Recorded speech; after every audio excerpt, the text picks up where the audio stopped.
like a million suns. Hey everyone, welcome back to this week's vlog, where today we're going to be looking at our song, The Voice.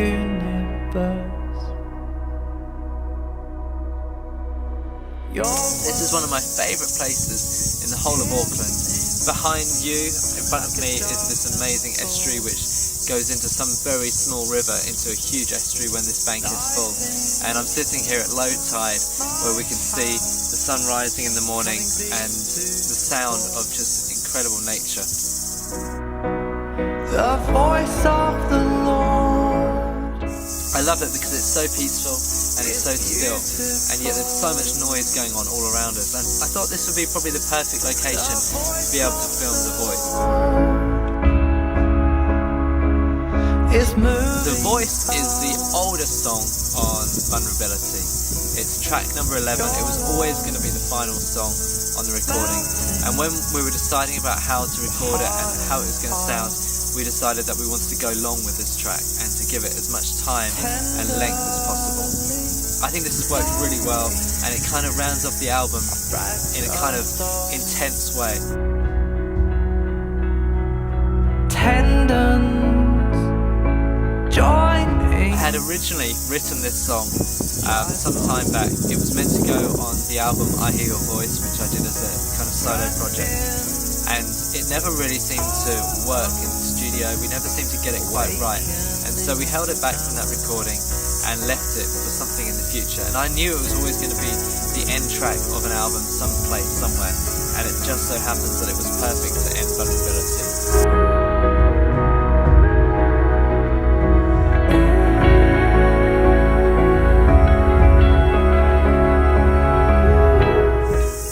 One thing I love about The Voice is not necessarily the song structure, but more the heart cry behind it, and the fact that it's just a real letting rip and letting go.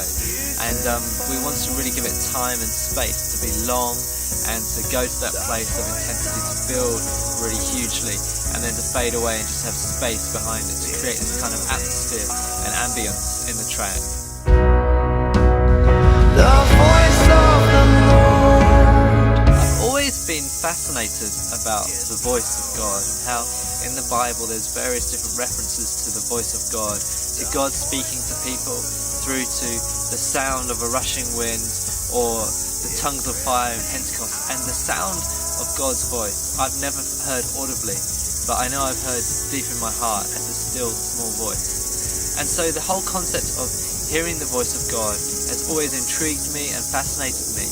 And what we wanted to do with this track was kind of speak out some stuff about the voice of the Lord. It's not necessarily a worship song, but it is a song about God and His power and His might and His beauty.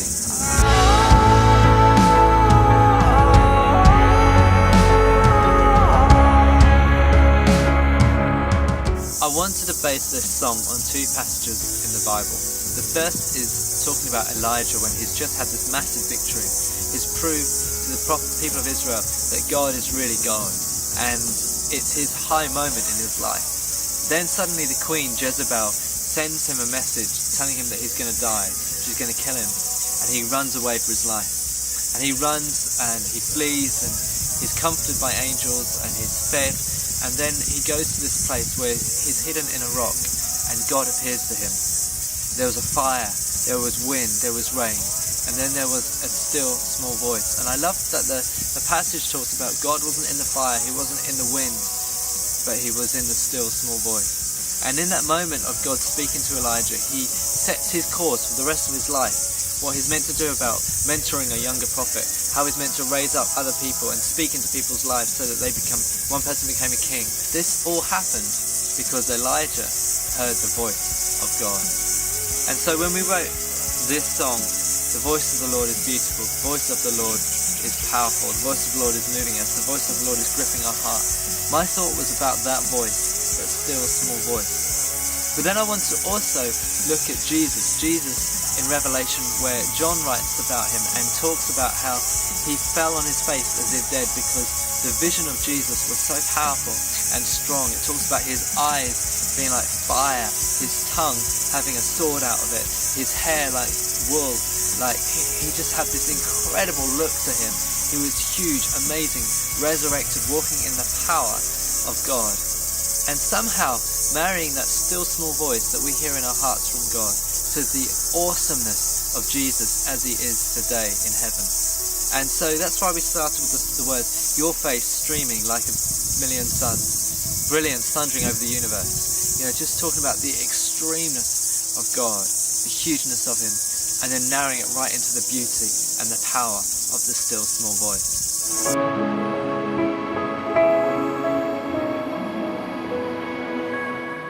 So naturally, when we were recording it, we wanted to go through the gears of that stillness and that quietness. And the pianos recorded on this are fantastic. We tried to just let the song build and develop until it just goes into these instrumentals and these vocal kind of oohs where we're just singing out these just lines almost, and creating something that's just completely energizing in a moment. The guitars, I remember playing some of the guitar parts and just letting rip and just trying not to almost play accurately, but just trying to let my fingers go wherever they would go. We had this analog delay pedal which would just kind of let go on and on and on and on, and just let some of these notes just go crazy. And so what you have is kind of a wildness in the guitar playing, which builds and builds and builds, and then finally the song drops into that place of the whisper again right at the very end.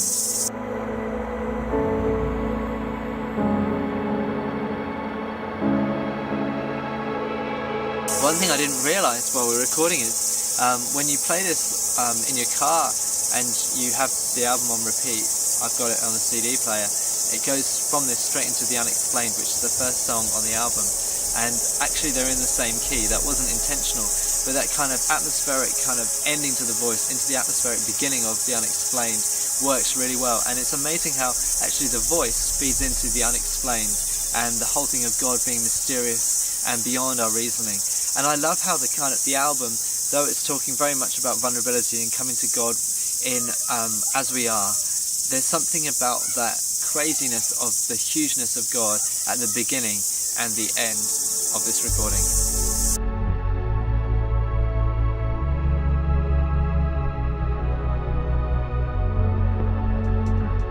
While we were recording this album, I had in my mind a couple of people who I'd like to help BV on this recording, and one of them was a guy called Samuel Lane. He's a great worship leader and writer himself. He's just released an album called The Difference, which I recommend and suggest you check out because it's great. I just felt that his voice and his heart would really get this song, and so I asked him if he'd be willing to do it, and we managed to grab an hour at his church in St Albans before heading back up to Glasgow to record these BVs, and he did a fantastic job of just making this song come alive. And I love how his voice, with the rawness and the passion and the quality of his voice, really complemented my sort of thinner voice and weedier voice in comparison to his. And those two voices kind of mirrored what we were trying to go for with the power and the gentleness of the voice of God.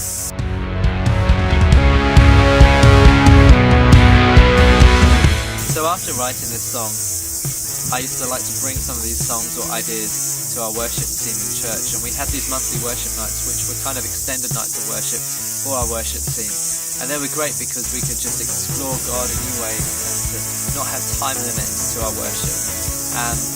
And one of the best things about this was that this song came out and I had it in my heart and my mind to bring it, but I forgot the original melody, and I remember going searching for it for about 5 minutes before going into the song, thinking, where is this melody? I knew how the kind of verses went, but I couldn't remember how the chorus went. And so I made up this melody on the spot, and the song just took off. It just was like one of those moments in that old chapel which we used to spend time worshipping in, and it just went off, and you could just tell people were really encountering God through the song. And I remember thinking, I don't know what the old melody was, but I'm going to record this and use this instead. And I love how God does that, how in moments of worship he just breathes on something and makes it happen as he wants it to happen. And so this song really was a gift from God. Certainly the melody was, because the old melody wasn't half as good as this one.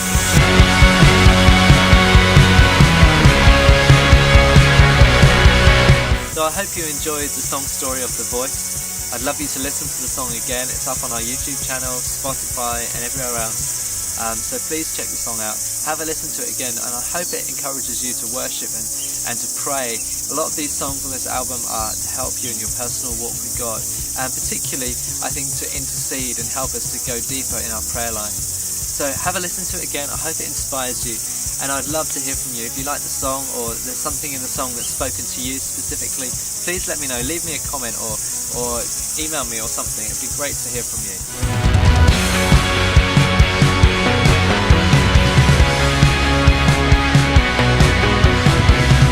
Thank you so much for watching this video. Please do like it and subscribe and join us on this journey as we explore the rest of the songs and I share my journey with you while here in New Zealand and back in the UK.